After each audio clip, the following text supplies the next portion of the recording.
Hello, welcome back and thank you for joining us. I'm Emily Shellen. I'm a marketing specialist here at Empower Brokerage. Today we're going to cover questions you should ask your agent. Most consumers don't understand Medicare right off the bat. That's why your agent is a great resource for you. Here are some questions you should always ask your agent before you choose your next health insurance plan. First, what type of plan is it? How much will I have to pay for medical care? Will I be able to use my current doctors? What benefits are included? Are routine examinations covered? Will I have to call my doctor before going to the emergency room? What are the plan's restrictions on pre-existing conditions? Also, what happens when I'm away from home? Is the insurer financially stable? How does the company handle disputes over claims? These questions can help inform you on your plan choice and help you make sure you're making the right one.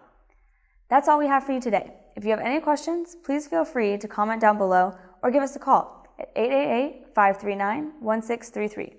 Don't forget to like this video and subscribe for more. Thank you for watching.